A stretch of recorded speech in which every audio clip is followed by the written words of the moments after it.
Shalom, everyone. Thank you for joining me. This is Jackie Yockey of High Adventure Ministries. And today, my very good friend, Barry Siegel, right from Jerusalem, Israel, is going to be doing an episode of his series, Roots and Reflections. Oh, it is wonderful. And it's about different places in Israel. You're going to be there to see and learn some biblical teachings right in the Holy Land. Come on, let's go see what Barry has to say.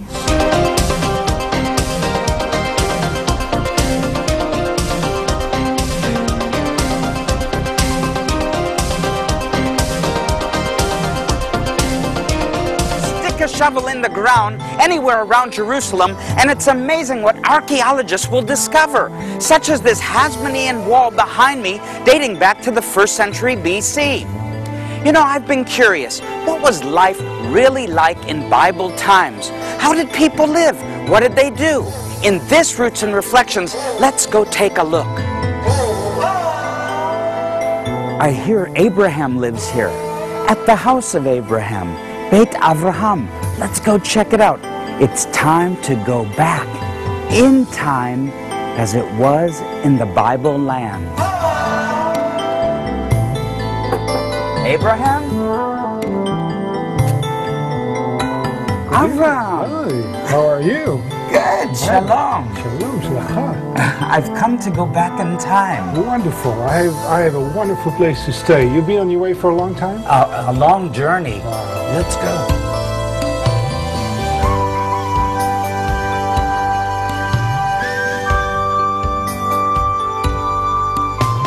Well, if I've come to the old times, I think I better dress like they did in the old times. What do you think? You have to. Abraham's Outfitters right here.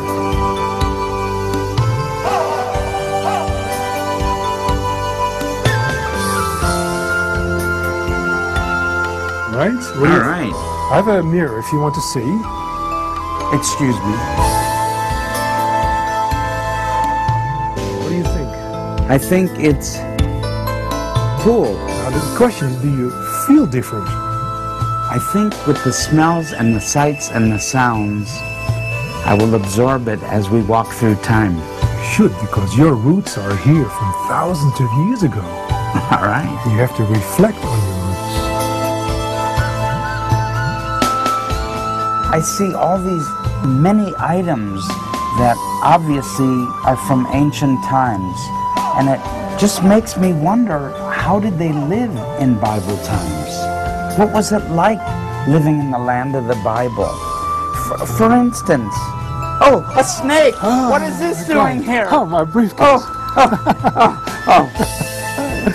Well, what is a snake doing in the Bible? Different stories. You know the story from Moses? Yes. That he threw his stick on the floor and it changed into a snake, and later on we see the snake is being put on a stick and it was bound around, a saraf in Hebrew, so it's something like a pendle, you would say, you know, a pin up, and that would give healing to the people. We say the same in the New Testament. There's stories about snakes, well, of course, Adam and Eve, good stories, bad stories.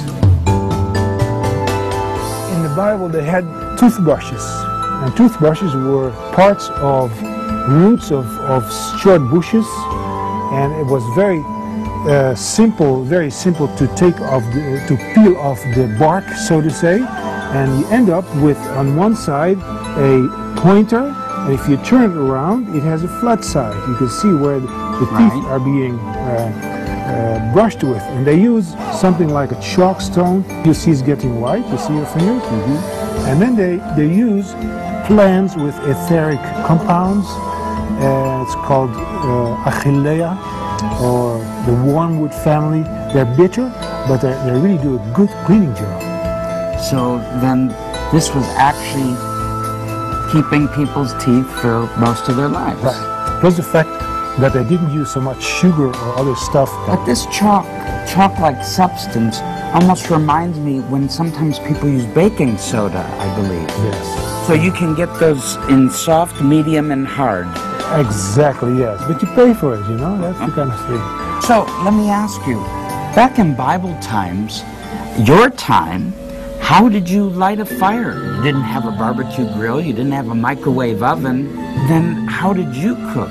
How did you light a fire? We tried to preserve fire from the former day, or someone in the village kept the fire, or there was another fire going on. Whatever, there's different ways, but in general they had to make fire a number of times in a week anyhow. And they did it in this way. They had a piece of iron, they had a piece of stone, and this is even written in the Talmud, that they had to make fire with these instruments before the Shabbat, piece of stone, and then you have to do like this. You see? You have a lot of fire, you put some burnt cloth from those areas, you put it on your finger, and then it catches the sparks. So it would really be enough to... Yes. They still use the technology. 93% of the population is still using this technology. Because we wrap it differently, but this is it. A firestone, a flintstone, and a piece of iron, and here you go. Then you put some gas underneath and you have fire. So they were quite modern. It seems like there was a lot of modern tools here. Glass of wine? Wine? Oh, yes. Oh, you want a glass of wine? Well, give me that thing over here. Well, this looks like an animal. It is an animal.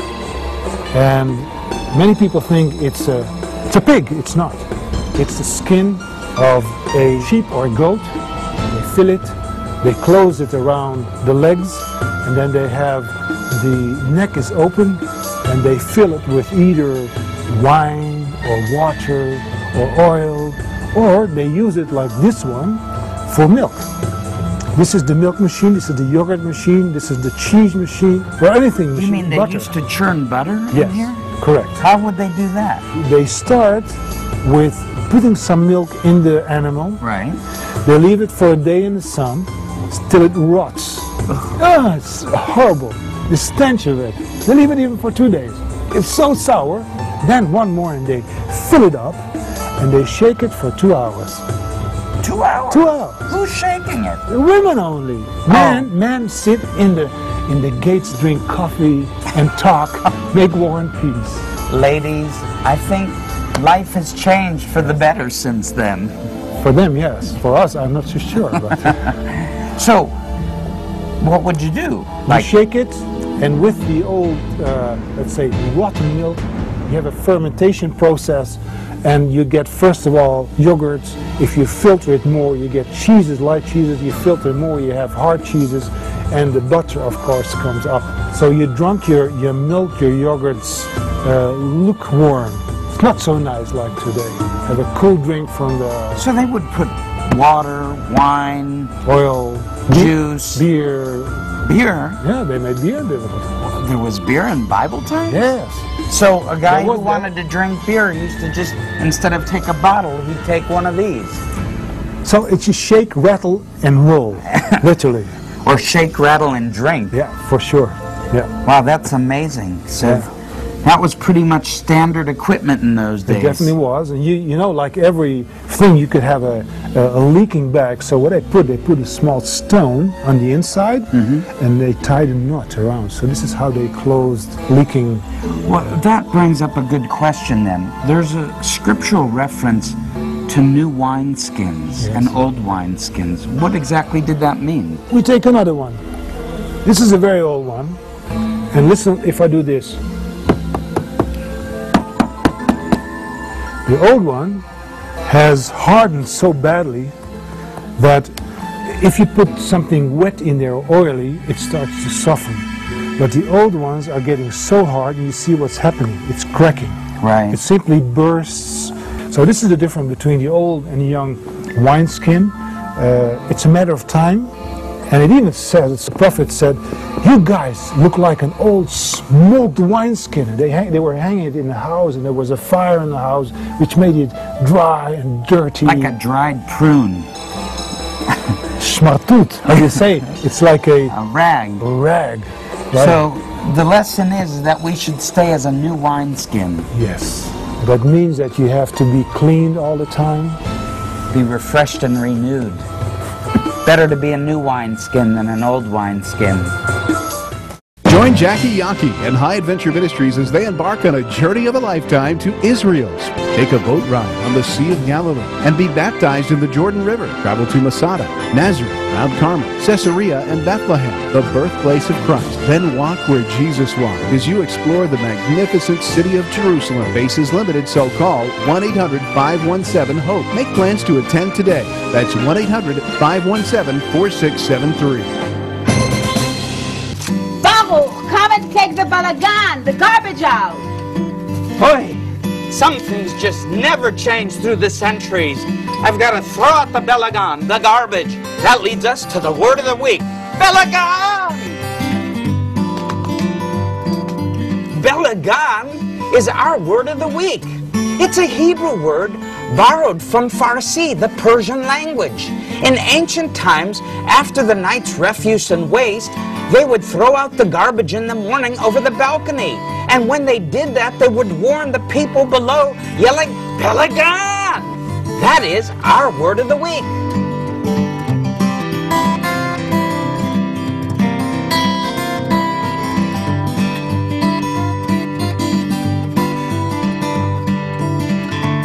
Balagan, like it's a mess. Mess, big mess, but it's like a party. Disorder.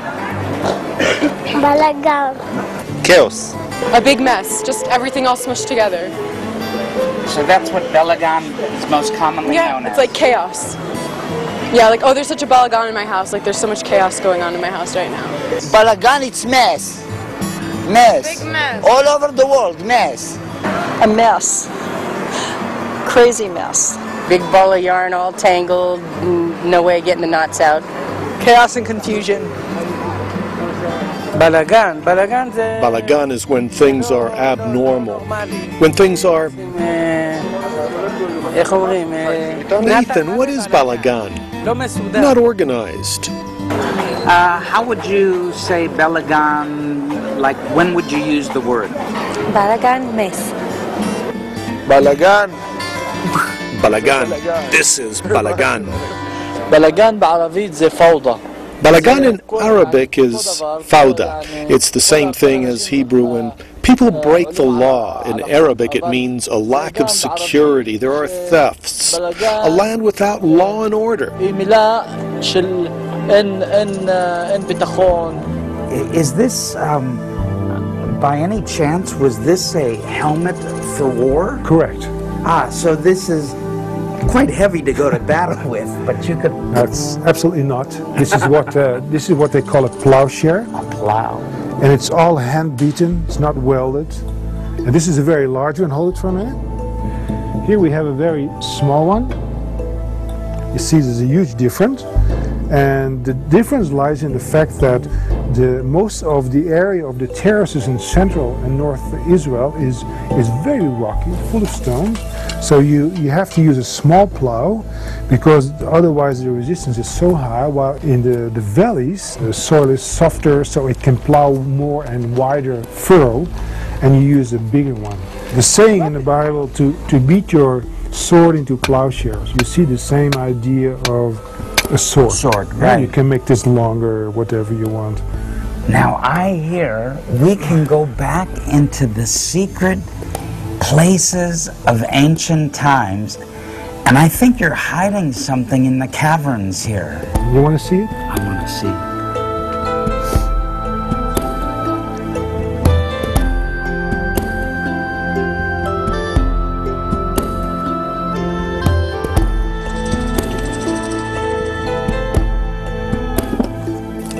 Come on, Abraham. Wow. Well, you've got a few things hanging around here from absolutely. Time immemorial. So what they did in those days, they didn't cut it like a knife, but they took a bunch of wheat and they pulled it out of the earth, including the roots, because that will give them about 20% more fodder for the roots. Animals. Roots. Remember that word, right. Roots. Okay. Getting it up by the roots. I know.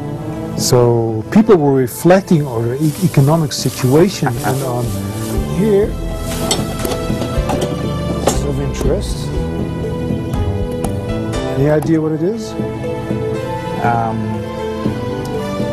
A J? That's for sure. This is the J from pruning hook. Ah. And this is how you can see they use it on a stick. There's also a hand-beaten one, and they could prune branches or take off fruits. This is the old-fashioned way. We talk about more modern ways of fruit picking. They have this cactus with the fruit called sabra. Yes. And the sabra is this pricky pear, pricky thing, but you cannot hold it with your hands. So they use something similar for ages. We don't know how long. This is more modern, but the idea was the same. But somehow they did not have to use their fingers because But they go like this? No, they on a stick they go like this, and the ones higher up, they put it on top of the sabra, and they simply pull it like this. Interesting. Here we see one of these things which you call a sled, but it is called a threshing board. A threshing board is a wide piece of, it's tall, it's wide, it's very thick. This is one with flintstones, and the flintstones are like knives. There are 3 threshing boards in the Bible. One with regular stones, one with flintstone, and then it speaks, one we have here with iron teeth. They do the same idea. They are being driven around the freshly cut, harvested barley, wheat. And there is another one which is called threshing wheels. Threshing wheels are there 3 wheels that are fit very tightly together in between one another, so it threshes with great force. So the threshing wheels are extremely heavy because besides the metal and the big beams, it has also a framework of very heavy beams. The thing is hundreds and hundreds of kilos altogether. 3 heavy wheels. It is written in the Bible different times that they threshed people. Ooh. So they basically were killing them. That's pretty awful. It's extremely awful. These threshing wheels, it's like a murder weapon for your enemy.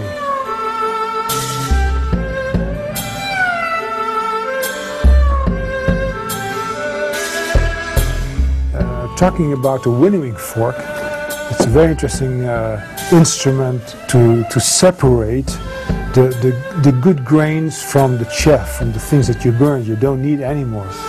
And we see that the prophets use it as an example to speak to Israel. God uses it a number of times. Jesus uses it also as a warning that if we do not count ourselves for the grains that give fruit, instead of being the worthless chaff. What is this that we have here? Let's call it a Bible museum. A Bible museum? Yes. And the Bible museum is, I'm going to show you, is behind this beautiful curtain in the colors of the temple. And behind it here we have scenery and pictures of all kinds of items, tools, animals, people, situations about life in those days. Carpentry is a very interesting profession in the Bible era. It has simple tools, it has clamps, it has drills, it has saws, it has this little thing which we call a plane. And in Hebrew it's very interesting, the word profession in Hebrew is plane, miktsua. They don't say, what is your profession, but they said, what is your plane? With what do you work to clean out your life, to improve? The carpentry in biblical times, it's not a carpenter really. It was a masoner, because most of his work was building houses, even other things inside and around the house, underneath tables or cupboards or corners or chests in the house they had to make from stone. They had to be able to cut stone. The lady down below is, I'll call her Sarah, because she is sitting at the grinding wheel at the mill. The mill is the center of home. The mill is extremely important for food, for making bread. The grinder, the mill, is the only thing that could not be taken as a pledge in biblical times, because it was your subsistence, it's your life.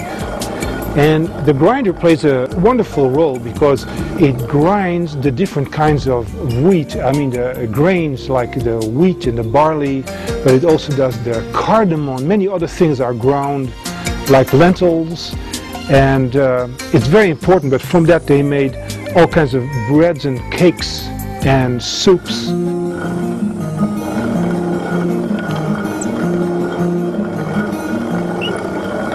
We've come to the home of a longtime friend of mine, Dr. Steve Fawn, Director of Research from the Nazareth Village, and also one of the editors of the Dead Sea Scrolls. Let's see what Steve has to say about life as it was in Bible times. Welcome to Roots and Reflections. Listen, I've come to ask you some questions about just the way life was in Bible times. And you know, even on entering your house here, I noticed this beautiful mezuzah, and it's different because most mezuzahs are actually in a closed casement. This is the first time I've seen it where you actually see the scriptures here. There's a requirement to write these scriptures on your doorposts, and that when they say these commandments that I am speaking to you this day, it may imply the entire book of Deuteronomy that's required. But in this case, in the first century, they put on the mezuzahs, which we know from the Dead Sea Scrolls, that as this one's been reconstructed off of one papyrus from Egypt, that it had also the Ten Commandments in it. It had the extra material there that was part of the commands before each one of these scriptures. So it wasn't just only from Deuteronomy 6 where it talks about Shema Yisrael Adonai Eloheinu, Hear, O Israel, the Lord our God. What you're saying is that in Bible times it was actually much more complete than that. In fact, you have would have been in a tube like this, because we know because of the wear patterns on these scrolls. This is the Nash Papyrus. You can see that. Right. I was able to reconstruct the scroll in its totality. And then also the one from Qumran with much smaller script. Oh yeah. Was also, well, it's only right down in here, this last part right here that actually is what's in the mezuzahs today. All this material up above goes back to the beginning of chapter 10. In Scripture it says, and you shall place these on the doorposts of your house. Doorposts plural, does that mean all the doors, or did that actually possibly mean both doorposts? Yeah, you know, the name mezuzah means doorpost, but the plural mezuzot, which is in the command, is on the doorposts. So we have two of them here. And what's interesting is that this little one right here can only have been rolled by itself, and so it apparently was actually in its own little case, reed case.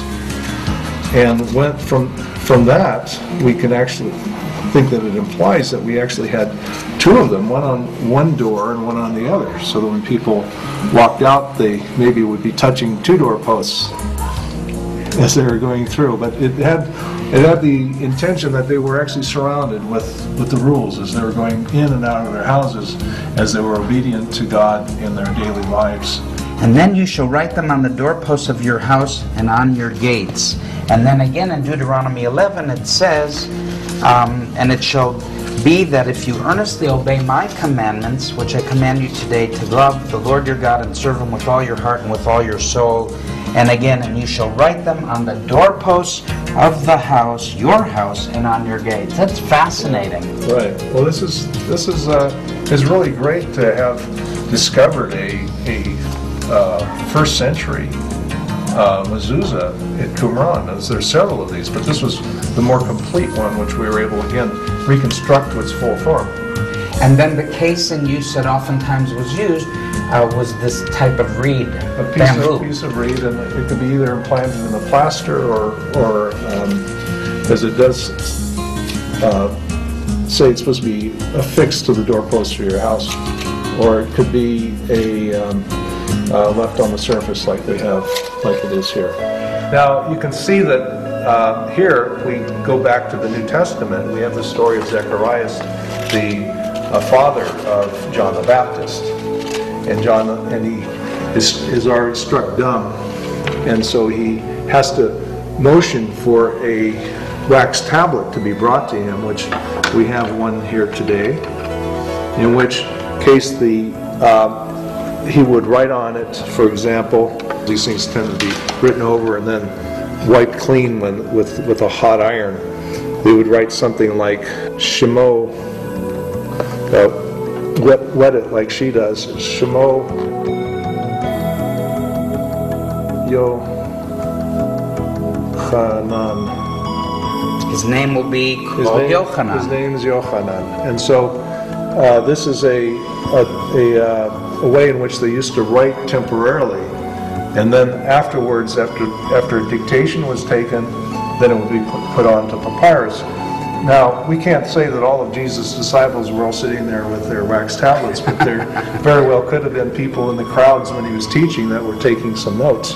We may have had people there with these. We have more and more evidence for both these types of tablets as well as these styluses coming from the excavations, including the caves in the Judean desert.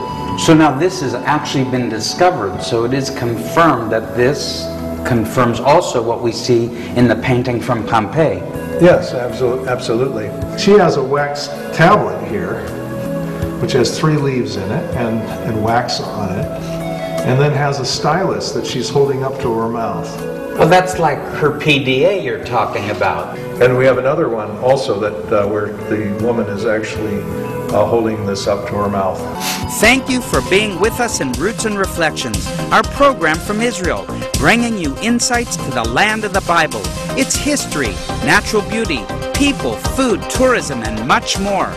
Your donations to help produce Roots and Reflections are much appreciated. Well, thank you for joining me again today.